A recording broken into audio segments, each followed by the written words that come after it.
This is Michael Hart of Elam Counseling Services, and today I would like to share with you a few tips about couples communication.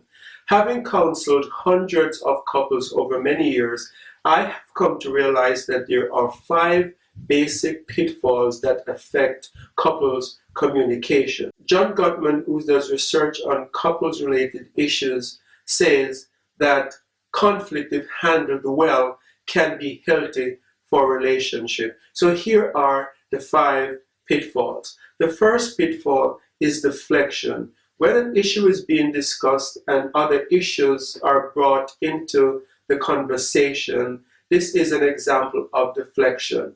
This leads to confusion. This leads to both parties being frustrated and nothing being resolved. So if you're discussing an issue, resolve in your relationship to stick to only one issue at a time. If your partner brings up an issue that is outside of what is being discussed, politely say, I would love to discuss that issue with you, but let us reserve another time to discuss that very important issue.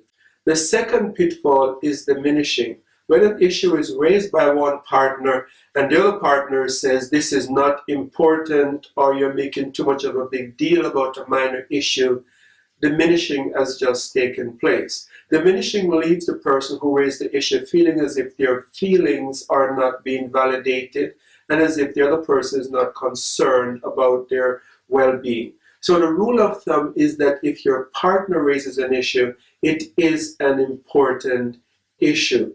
Discuss it and be respectful and attentive in discussing that issue. The third pitfall is denying.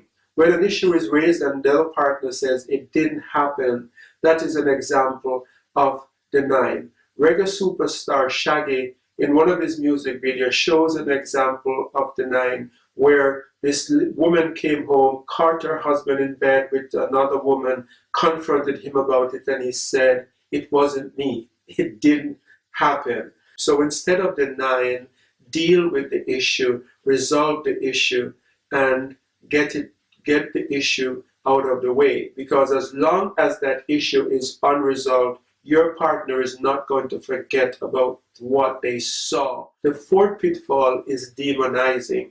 Demonizing occurs when instead of issues being discussed in conversation, both parties start attacking each other. And before you know it, there are expletives being used, derogatory names are used, and each partner just feels very angry at the names that they're being called. The sad thing about demonizing is that many years after the issue is forgotten or resolved, partners will still remember how those words that were used made them feel.